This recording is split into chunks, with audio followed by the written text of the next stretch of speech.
పరీక్షిత్తు గుండెలు బాదుకుని అన్నాడు శుకబ్రహ్మని. మధ్యలో అసలు మాట్లాడ్డాయన. ఆయన అన్నాడు, ఏమయ్యా, ఎంత చేతకాని మొగుడైనా ఇల్లాలు ఆయన 10 కాలాలు ఉండాలనుకుంటుంది పసుపు కుంకాలు ఉండడం కోసం. అలాంటిది హాలాహలం శివుణ్ణి గుచ్చేసుకోమందా? పెద్దింటమ్మ మహాతల్లి అమ్మలగన్నయమ్మ మొగులమ్మల మూలపుటమ్మ చాలా పెద్దమ్మ నిత్యాయ త్రిగుణాత్మనే పురజితే కాచాయ నిశ్రేయసే సత్యాయ అద్య కుటుంబినే అని శంకరాచార్యుల వారి చేత స్తోత్రం చేయబడిన తల్లి అద్య కుటుంబిని శివుణ్ణి హాలాహలం తినమందా? ఎలా తినమందాయా అంటే శుకబ్రహ్మ నవ్వి అన్నారు, మృంగిడివాడు విభుండని మృంగిడిదియు గరళమనియు మేలని ప్రజకున్ రింగమని సర్వమంగళ మంగళసూత్రమ్మునెంతమది నమ్మినదో. మింగుతున్నవాడు భర్తని తెలుసు, మింగుతున్నది హాలాహలమని తెలుసు. అలా మింగితే లోకంలో ఉన్న వాళ్ళందరూ రక్షింపబడతారని తెలుసు. తన మొగుడిని ఎందుకు మింగమందో తెలుసా? తన మంగళసూత్రం మీద అంత నమ్మకమయ్యా. మాంగళ్యం తంతునానేనా మమ జీవనహేతునా కంటే బద్ధాని శుభగే తం జీవ శరదాంశతం అన్నాడు కదా. నేనున్నాను నీ గుర్తన్నాడు కదా మంగళసూత్రం కట్టినప్పుడు. నా మెళ్ళలో మంగళసూత్రం ఉండగా ఆయనకి ఏమవుతుందయా? పుచ్చేసుకోమన్నది ఆవిడ. కాబట్టి పుచ్చుకోమన్నదయా. ఆవిడ సర్వమంగళాదేవత, ఆవిడే ఇతరుల యొక్క మాంగళ్యాలు నిలబెడుతుంది. ఆవిడ మాంగళ్యానికి ఇబ్బందా? అందుకుని పుచ్చుకోమన్నాడు. అంతే. తన చుట్టూంచుర సంఘముల్ జయజయధ్వానంబులన్ బొబ్బిడన్ ఘన గంభీర రవంబుతో చివుడు లోకద్రోహి హుంపోకు రమ్మని కింగేలత మల్చి కూర్చికడిగా నంకించి జంబూఫలంబున మహావిషమునాహారించే హేలాగతిన్. ఎలా పడ్డాయో అసలు పోతన గారికి ఆ పద్యాలు. గబగబా అందరూ దాన్ని చూసి పారిపోతుంటే పరమశివుడు పాశంచ ఘంటాం గంటలు మోగుతూ ముందుకు నడిచొస్తూ, ఎక్కడికి పారిపోతావే, ఇలా రా అంటుంటే హాలాహలం వెనక్కి పెరిగింది. ఈయన గబగబా వెళ్ళి ఆ హాలాహలాన్ని పట్టుకుని ఇలా చేత్తో నలిపి నేరేడు పండంత చేసి నోట్లో పెట్టేసుకుంటున్నాడు.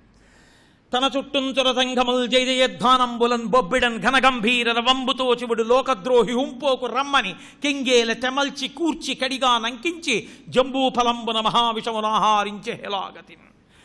లోకాల్ని కాల్చేసిన హాలాహలం ఆయన తింటే ఆమెకి ఏమైనా అయిందా?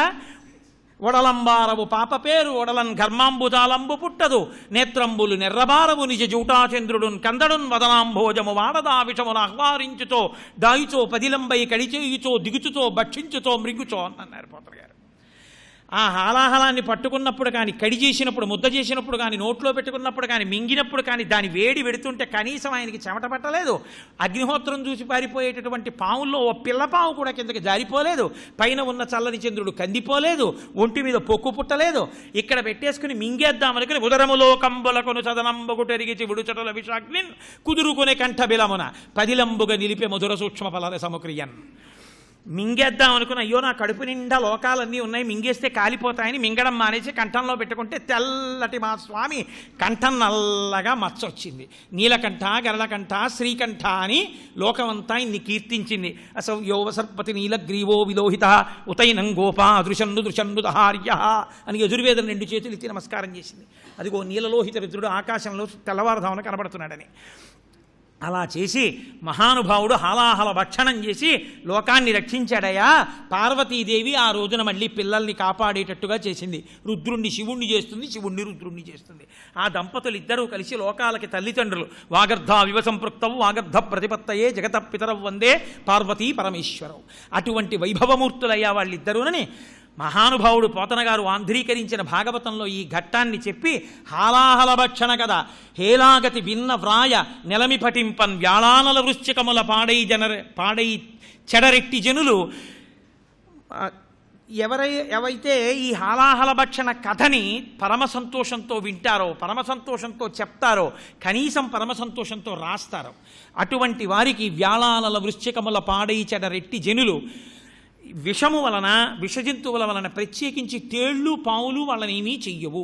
వాటి నుండి రక్షణ కలుగుతుంది. ఈ హాలాహల భక్షణ కదా విన్నా, చెప్పినా, చదివినా, వ్రాసిన అని ఫలశ్రుతి కూడా చెప్పారు దీనికి.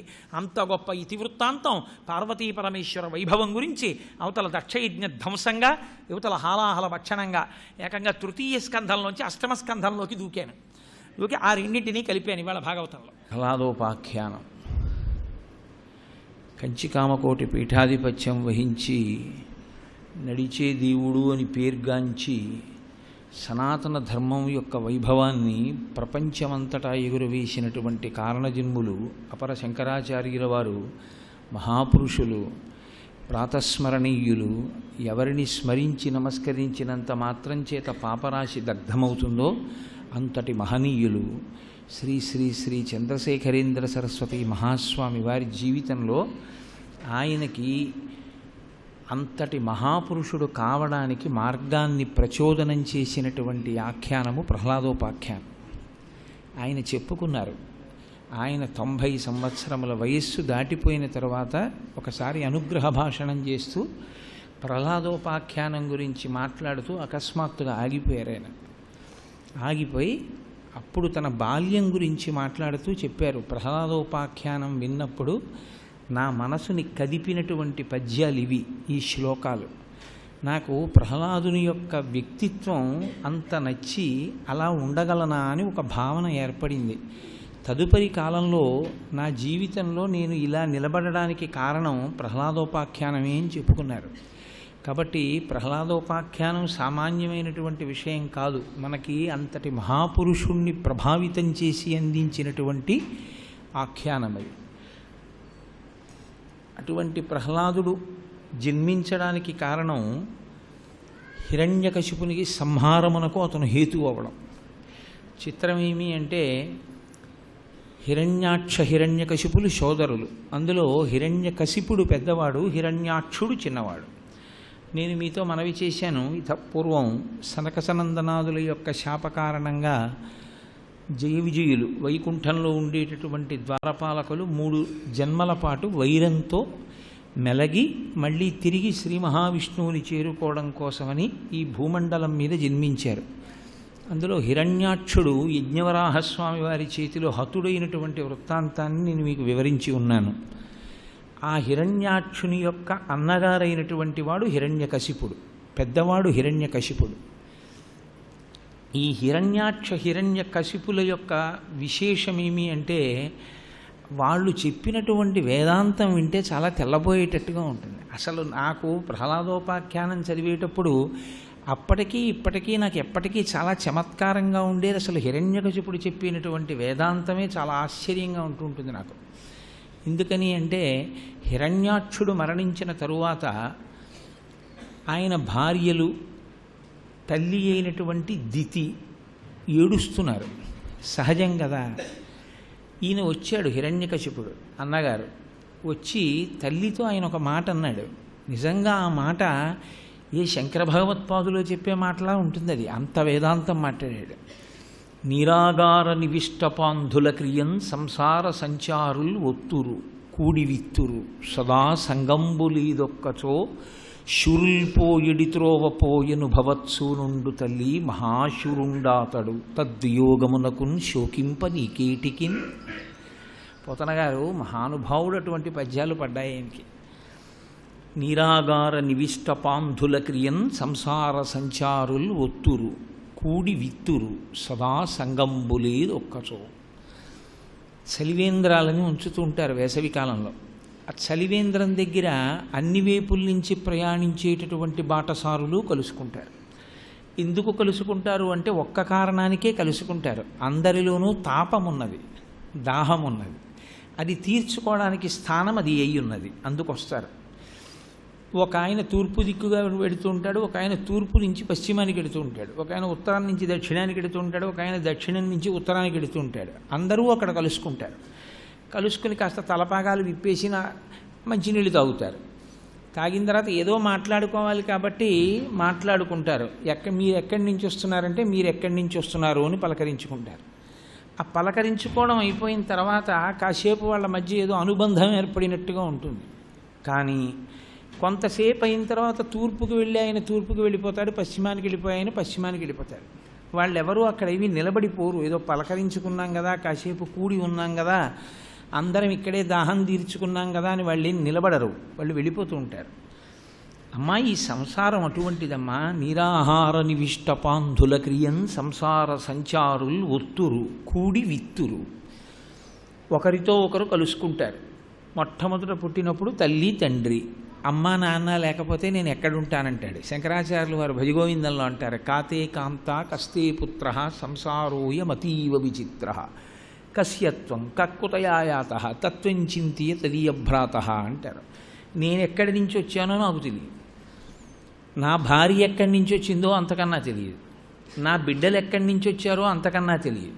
చిత్రం ఏమిటంటే అదో పెద్ద సంసార సాగరం.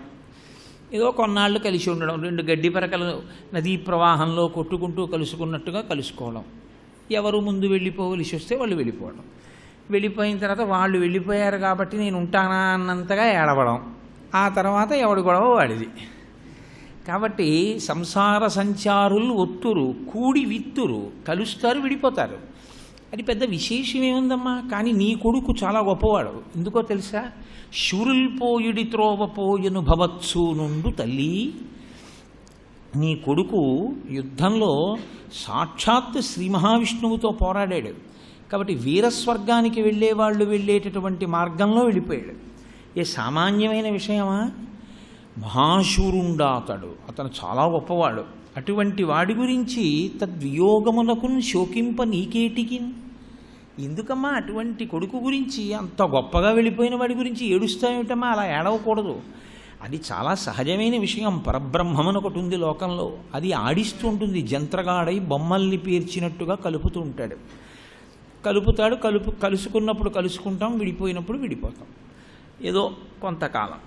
నేను మీతో మనవి చేశాను, ఎప్పుడైనా మీరు కొంచెం జాగ్రత్తగా అసలు పరిశీలనం చేస్తే చాలా విచిత్రంగా ఉంటుంది మనుష్య జీవితం. మహా అయితే మనిషి ఎంతో గొప్పగా బతికేస్తాడు అనుకుంటే 80 సంవత్సరాలు. ఎందుకంటే 80 సంవత్సరాల తర్వాత కణజాలము విచ్ఛిన్నమవుతుంది ఏంటండి శాస్త్రం. ఇక జ్ఞాపకం పెట్టుకోవడానికి ఏమి ఉండదు. జ్ఞాపక శక్తి క్షీణించిపోతుంది, ఇంద్రియముల యొక్క పటుత్వం నశించిపోతుంది, ఇక వినపడదు, కనపడదు. గతంలో ఉన్నవేవి సరిగ్గా జ్ఞాపకంలో ఉండవు. అది ఉండి కూడా లేనటువంటి స్థితి. ఒక పసిపిల్లవాణ్ణి ఎలా సాకుతారో ఇక ఆ తర్వాత అలా సాకవలసిందే. ఇక వృద్ధాప్యంలో అంత జాగ్రత్తగా చూడవలసిందే.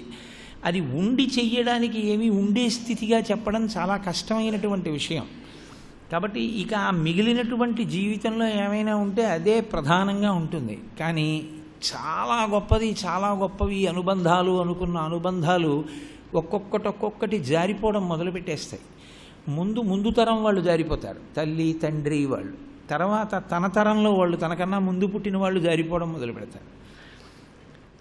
జారిపోతూ ఉంటారు, వెళ్ళిపోతుంటారు, గుర్తు తెచ్చుకుంటూ ఉంటాడు, వెళుతూ ఉంటాడు, ఏడుస్తూ ఉంటాడు. అయ్యో పాపం ఈ పాటి దానికి అసలు గట్టిగా ఏడాదికి ఒక్క మాట వెళ్ళలేకపోయాను, చూడలేకపోయానంటాడు. ఓ వారం బెగ్గెట్టుకుంటాడు, అంతే మళ్ళీ తన జీవితం తంది. ఉన్నవాళ్లతో అలా అనుబంధాన్ని గడపడవు. కొన్నాళ్ళు అవుతుంది, ఈయన వెళ్ళిపోతాడు. చాలా సహజంగా వెళ్ళిపోతారమ్మా. అది అసలు లోకంలో ఈశ్వరుడు ఏర్పరిచినటువంటి వ్యవస్థ అది. అలా ఉండిపోవడం అన్నది సాధ్యం కాదు. ఒకరికి భర్త అయ్యాడని ఆయన ఉండిపోడు, ఆయనకి భార్య అయిందని ఆమె ఉండిపోదు. వెళ్ళిపోవడం అన్నది జరుగుతుంది, కానీ ఎలా వెళ్ళిపోయాడన్నది ప్రధానం. మహాశూరుండా అతడు కాబట్టి సంతోషించాడు. అంతేగాని దానికి విచారపడతావు ఎందుకు అన్నాడు. కొంచెం తల్లి ఊరడిల్లింది. భార్యలంత తొందరగా తెప్పరిల్లలేదు. సుయుజ్ఞోపాఖ్యానము అని ఒక ఆఖ్యానాన్ని ఒకదాన్ని చెప్పాడు వాళ్ళకి. చెప్పి అందులో యమధర్మరాజు గారు, ఒక రాజుగారు చచ్చిపోయినప్పుడు ఆయన భార్యలు ఏడుస్తున్నటువంటి స్థితిని చూసి తానే వస్తాడు బ్రాహ్మణ రూపంలో. వచ్చి ముక్కున వేలేసుకుని చాలా ఆశ్చర్యపోతాడు. ఆశ్చర్యపోయి బ్రాహ్మణుడిగా నిలబడి ఆయన కొన్ని విషయాలు చెప్తాడు.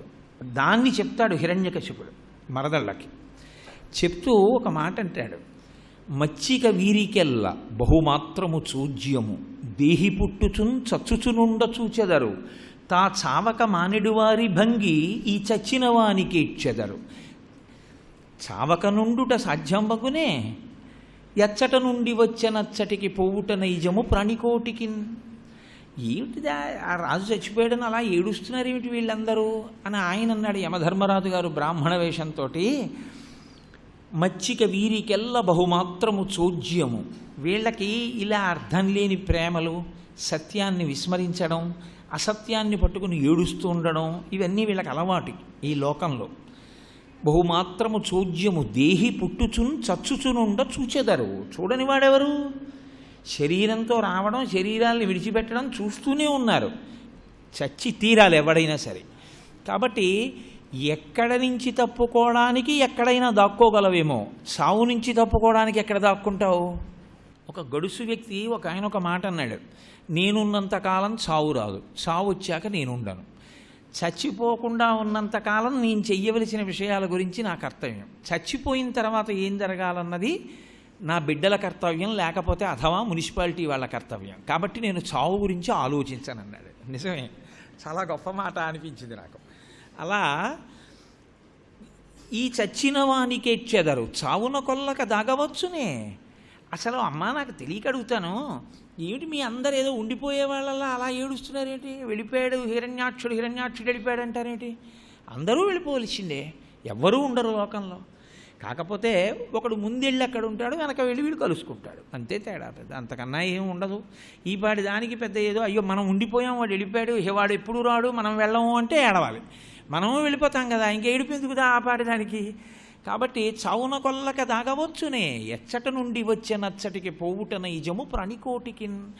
ఎక్కడ నుంచి వచ్చాడో అక్కడికి వెళ్ళిపోవడం మీదే మనసు ఉంటుంది. అంతేగాని ఇన్ని సౌకర్యాలు ఇవ్వండి, ఎక్కడున్నాడో అక్కడ ఉండిపోదామని ఎవడో అనుకోడే. నేను కాకినాడ నుంచి వచ్చాను, నాకు ఇన్ని సౌకర్యాలు ఇవ్వండి, నా మనసు అప్పుడప్పుడు అంటుంటాను 5 రోజులు అయిపోయింది గోపాలకృష్ణ గారు, ఇవాళతో సగం కార్యక్రమం అయిపోయింది, వచ్చే సోమవారం ఈ పాటికి మనం కాకినాడలో చేరిపోయి ఆఫీస్కి వెళ్ళిపోతూ ఉంటాం కూడా అంటుంటాను. కాబట్టి ఎచ్చట నుండి వచ్చే నచ్చటికి పోవుట నైజము ప్రాణికోటికి. ఎక్కడి నుంచి వచ్చామో అక్కడికి వెళ్ళిపోతాం తిరిగి. ఈ ప్రయాణాల్లోనే వెళ్ళిపోవడం అన్నది ఇంత సత్యమైతే ఎక్కడి నుంచి వచ్చానో అక్కడికి వెళ్ళిపోవద్దు మళ్ళీ. కాబట్టి వెళ్ళిపోతాడు జీవుడు, దానికి ఎందుకు ఏడుస్తున్నారు మీరు? కారణం చెప్పి ఏడవండి, నేను కాదన్నా. మీలో ఎవరైనా ఉండిపోయే వాళ్ళు ఉన్నారా? ఎందుకు ఏడుస్తున్నారని అడిగాడు మరదళ్ళని. వాళ్ళన్నారు, అబ్బో బావగారు ఎంత వేదాంతం చెప్పాడు రా మహానుభావుడు. నిజమే, ఈ పాటి దానికి ఏడవడం ఏమిటి? జరగవలసిన కార్యాన్ని చెయ్యాలి, ఎప్పటి కర్తవ్యం అప్పుడు చెయ్యాలి. ఇప్పుడు ఆయన శరీరం విడిచిపెట్టేశాడు, అంత్యేష్టి సంస్కారం సమంత్రకంగా చక్కగా చేయించాలి, కాబట్టి చేయించండి అన్నారు. అయిపోయింది, వెళ్ళిపోయారు. ఈయన వెంటనే మంత్రుల్ని పిలిచాడు. వెళ్ళి పిలిచి అన్నాడు, నేను నా సోదరుడు హిరణ్యాక్షులం ఇద్దరం కూడా అపూర్వమైనటువంటి సోదరులు. ఆ శ్రీ మహావిష్ణువు ఉన్నాడే, నా కంటికి కనపడకుండా ఎక్కడో నక్కి ఉన్నాడు. నేను వైకుంఠానికి వెళ్ళినప్పుడు ఆయన నాకు కనపడలేదు. నేను శ్రీహరిని నిర్జించే ప్రయత్నం చేశాను. ఈయనే చెప్పాడు పరబ్రహ్మం ఒకటి ఉంటుంది, దాన్ని ఎవ్వరూ ఏమీ చేయలేరని. ఈయనే మంత్రులతో అంటున్నాడు, ఇదే రాక్షసత్వం అంటే. రాక్షసత్వము అన్న మాటకు అర్థం ఏమిటో తెలుసా అండి? మెట్ట వేదాంతం చెప్పడం అంటే ఎప్పుడో అవసరం వచ్చినప్పుడు వేదాంతం చెప్తూ ఉండడం, లౌకిక జీవనంలో వేదాంతంతో సంబంధం లేనటువంటి జీవితాన్ని గడుపుతూ ఉండడం, అదే రాక్షసత్వము అని పేరు. కాబట్టి ఇప్పుడు అన్నాడు, నేను చంపుదామని వైకుంఠానికి వెళ్ళాను విష్ణువుని, కానీ ఆ విష్ణువు పిరికి పంద నా కంటికి కనపడకుండా ఎక్కడికో పారిపోయాడు, నాకు దొరకలేదన్నాడు. అసలు రహస్యం ఏమిటంటే ఆయన ఎక్కడికి పారిపోలేదు. హిరణ్యకశిపుడు వైకుంఠంలోకి ప్రవేశించగానే శ్రీ మహావిష్ణువు హిరణ్యకశిపుని యొక్క ముక్కు రంధ్రంలోంచి హిరణ్యకశిపుడి గుండెల్లోకి వెళ్ళి కూర్చున్నారు. వాడు బయట వెతుకుతాడు, లోపలికి వెడితే ఆయన దొరుకుతాడు. అంతర్ముఖ సమారాధ్య బహిర్ముఖ సుదుర్లభ. బయట దొరకనిది లోపలికెడితే దొరికేది. వాడికి అది రాదని ఆయనకి తెలుసు, లోపలికి వెళ్ళలేడు. ఒకవేళ లోపలికి వెళ్ళి పట్టుకుంటే ఇహ రాక్షసుడు కాడు. బయట తిరిగినంతకాలం రాక్షసత్వం. కాబట్టి ఆయన ఎక్కడున్నాడని వెతుకుతాడు? ఆయనలోనే ఉన్నాడు, హిరణ్యకశిపుడిలో. అది తెలియదు వాడికి. తెలియక అంతటా వెతికాడు, తిరిగి వచ్చేసాడు. కాబట్టి విష్ణువు నాకు జడిసి పారిపోయినవాడు. అటువంటి వాడు ఒకానొక రోజున యజ్ఞవరాహస్వరూపమై భూమిని పైకెత్తుతున్నప్పుడు నా సోదరుడు వెళ్ళి ఈ భూమి నాది అంటే తన దంష్ట్ర చేత నా సోదరుణ్ణి సంహరించాడు. అటువంటి విష్ణువుని సంహరించడానికి వీలుగా నేను విశేషమైనటువంటి శక్తిని పొందుతాను. అంత గొప్ప శక్తిని పొందాలి అంటే లౌకికమైనటువంటి ఉపకరణముల చేత అది సాధ్యము కాదు. నేను ఈశ్వరుడి గురించి తప్పిస్తాను అంటే ఆయనకు ఒక విషయం తెలుసు, ఈశ్వరుడు ఒకడున్నాడు సర్వశక్తిమంతుడు, ఆయన నుండి మాత్రమే ఏ శక్తి అయినా వస్తుంది, ఆ శక్తిని నిర్జించగలిగిన శక్తి మాత్రం ఉండదు అని తెలుసు. కానీ తెలియనట్లు బడాయి, పైకి మాత్రం వాదన చేస్తూ ఉంటాడు అంతే. కానీ ఒక్క విషయంలో మాత్రం ఇలాంటి వాళ్ళని నేను వెనకేసుకు రాలేను. కానీ ఒక్క విషయంలో మాత్రం భగవంతుడు లేడని బతికినటువంటి వాడు భగవంతుడు ఉన్నాడని చెప్పిన వాడికన్నా చాలా గొప్పవాడు. ఎందుకో తెలుసా అండి? భగవంతుడు లేడు అని తిరిగినటువంటి నాస్తికుడు భగవంతుడు లేడు అన్న సిద్ధాంతానికి కట్టుబడి బతుకుతున్నాడు. వాడు చెప్పిన సిద్ధాంతం ఒప్పా తప్ప వదిలేయండి, కానీ తానన్న సిద్ధాంతాన్ని నమ్మి తాను బతుకుతున్నాడు. భగవంతుడు ఉన్నాడు ఉన్నాడు అన్నవాడు నోటితో ఉన్నాడని లోపల లేనట్టుగా నటించినవాడు నాస్తికుడి కన్నా తప్పుగా జీవిస్తున్నవాడు. కాబట్టి ఆ మాటకొస్తే ఆ విషయంలో నాస్తికుడే గొప్పవాడు నా దృష్టిలో. ఆస్తికుడంటే నమ్మినవాడు నమ్మినట్టు ఉండాలి, అంతేకాని నమ్మినట్టుండి నమ్మనట్టు ప్రవర్తించడం ఏ విధంగా సిద్ధాంతానికి కట్టుబడ్డాం.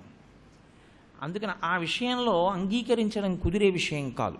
అందుకే నేను అన్నాను, క్షమించమని మీరు అనక్కర్లేదు, బొట్టు పెట్టుకోమని చెప్పడం శాస్త్రీయము అనడానికి కారణం అది. కాబట్టి ఇప్పుడు ఆయన అన్నాడు, నేను పరమేశ్వరుడు గురించి తపిస్తాను అని రాజ్యభారాన్ని మంత్రులకు అప్పచెప్పి మందర పర్వతం యొక్క శిఖరం మీదకి వెళ్ళి ఒంటికాలి మీద నిలబడ్డాడు. నిలబడి ఘోరమైనటువంటి తపస్సు ప్రారంభం చేశాడు. ఎంత తపస్సు చేశాడు అంటే, ఆయన చేసినటువంటి తపస్సుకి ఆయన ఒంటినంతటినీ చీమలు పట్టి లోపల ఉన్నటువంటి రక్తమాంసములు తినేసాయి. కేవలము అస్థిపంజరం ఒక్కటి మిగిలిపోతే దాని మీద మట్టి పట్టి, దాని మీద గడ్డి దుబ్బులు పెరిగి, చెట్లు పెరిగి, వెదురు బొంగులు పెరిగిపోతే దానిలో ఉండిపోయింది శరీరం అయింది. అయినా కూడా నిశ్చలమైనటువంటి భక్తితో పరమేష్ఠిని ఉద్దేశించి తపస్సు చేస్తున్నాడు. తపస్సు యందు ఇదొక చాలా గొప్ప విషయం. మనసుని నిలబెట్టడము అన్నమాట తపస్సు. మనసు ఏకీకృతము కావాలి. అంటే ఏకీకృతము కావడము అంటే ఎలా కావలసి ఉంటుంది అంటే, మీరు ఇలా వెడుతున్నప్పుడు ఓ కుక్క పిల్ల గబుక్కుని ఇట్నించటు పరిగెడుతోంది అనుకోండి, అట్నుంచి ఒక లారీ వచ్చేసింది. ఆ లారీ కుక్క పిల్ల మీద ఎక్కేస్తుంది. చక్రం దగ్గరికి వెళ్ళి ఆగిపోయింది. కుక్క పిల్ల వచ్చేసింది, చక్రం ఎక్కేస్తుంది. ఇప్పుడు మీరు ఇక చక్రం మీదకెక్కేస్తున్న కుక్క పిల్ల వంక చూడలేక ఉద్విగ్నులైలా కళ్ళు మూసినప్పుడు మీ మనసంతా ఎలా నిలబడిపోతుందో సన్నివేశం మీద, అప్పుడు మీకు ఇక బాహ్య స్మృతి ఎలా అన్ని ఇంద్రియములలో పోతుందో, తపస్సు అన్నప్పుడు మీ మనసు ఈశ్వరుని యందు అలా కేంద్రీకృతము కావాలి. అందుకే అలా 18 సెకండ్లు నిలబెట్టగలిగితే కలియుగంలో వాడు మోక్షమునకు అధికారి అని చెప్పారు పరమాచార్య స్వామి. 18 సెకండ్లు అలా నిలబెట్టడం కష్టం కలియుగంలో. అంత కదులుతుంది మనస్సు కలిపురుషుని యొక్క ఉద్ధతి చేత. అయితే కలిపురుషుణ్ణి నిందించవలసిన పని లేదు. వ్యాసుడు 3 పర్యాయములు చెప్పాడు. కలి సాధువు, కలి సాధువు, కలి సాధువు. కలి సాధువు, కలి చాలా మంచివాడు అని 3 పర్యాయములు. ఇది నేను సత్యం చెప్తున్నాను అని చెప్పాడు. ఎందుకంటే ఇతర యుగముల యందు మీరు గొప్ప గొప్ప తపస్సు మొదలైనవి చేస్తే వచ్చేటటువంటి పుణ్యం ఏదుందో అది కేవలము భగవంతుని యొక్క నామాన్ని నమ్మి నామం చెప్పడం వల్ల ఇచ్చేస్తారు కలియుగంలో. అంతకన్నా ఇది తేలిక కదూ. అందుకని కలియుగంలో ఇతర ఉద్ధతి ఎలా ఉంటుందో నామము చేత రక్షింపబడడం అలా ఉంటుంది. సర్వం శ్రీ ఉమామహేశ్వర పరబ్రహ్మార్పణమస్తు. స్వస్తి.